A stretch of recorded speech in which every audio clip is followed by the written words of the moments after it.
afternoon to everyone. Thank you all for coming to pay your last respect to our dear friend Joy. My name is Leah, and Ate Joy and I had known each other since April of 2008. She was the third person to welcome me in Canada when I first landed as an immigrant. I stayed with them for more than 3 years, and we became close.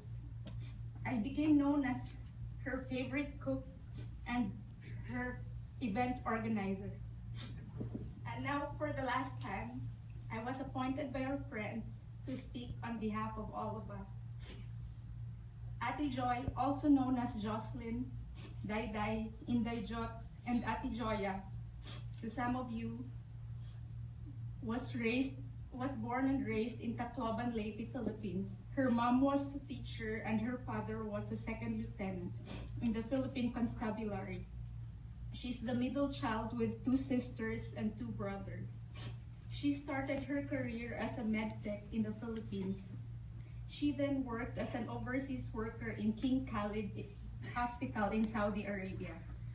One day when she was in Manila with her mom, she saw an ad to apply as an immigrant to Canada, and she applied.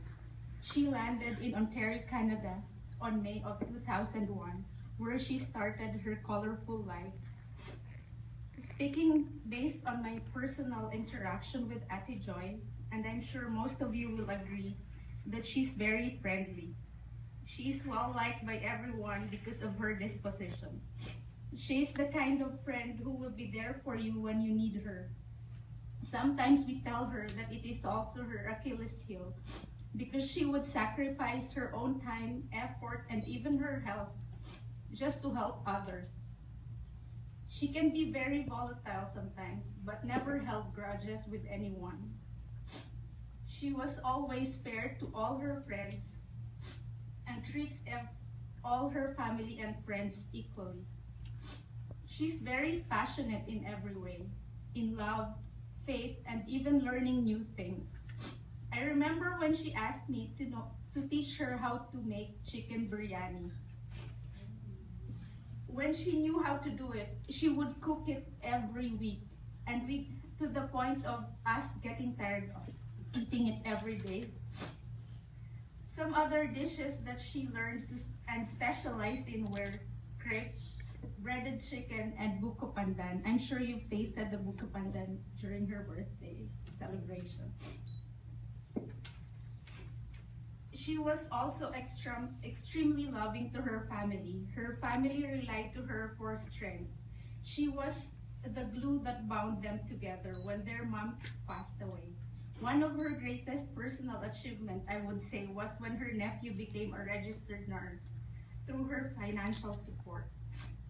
Ate Joy is a dedicated worker.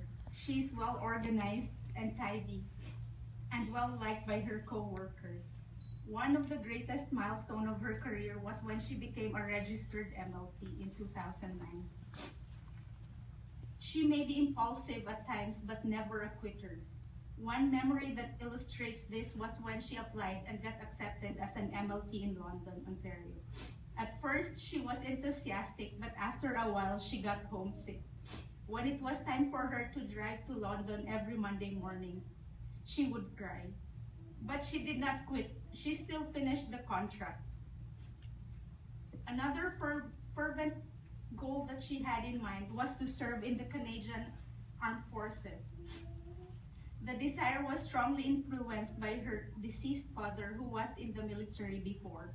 She even enrolled at the gym to improve her agility and strength in preparation for joining the Canadian Forces. Then one day, she was hit with the news that she has stage 4 non-small cell lung cancer. She was diagnosed around the early part of 2012. When this was confirmed to her, she said that she doesn't blame God, but couldn't help but wonder why she was chosen when she doesn't even smoke or have any vices. It was also a double whammy for her on that same day when she received the news that her nephew died at work. Despite all this, she stayed positive. Her faith with the Lord was even strengthened. One thing that illustrates how her faith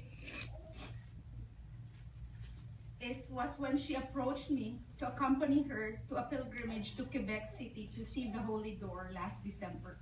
Despite her condition, she managed to drive to Quebec and back to Mississauga just by herself. She also became a voracious reader in order to learn alternative treatments to her condition. Her favorite book was Killing Cancer, Not People.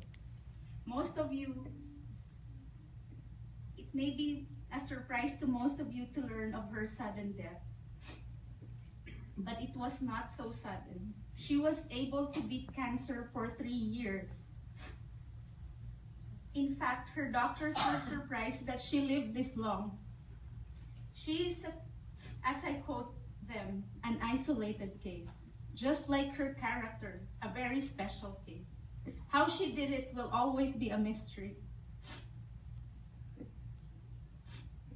It was also her choice not to let you know of her condition and her wish to be cremated first before the viewing. She has her personal reasons, but I can only assume that she wants to be remembered as a fighter. That until the end, she did not succumb to the disease, but rather submitted to the will of God. On her deathbed, she died peacefully, knowing that her biological family is thousands of miles away.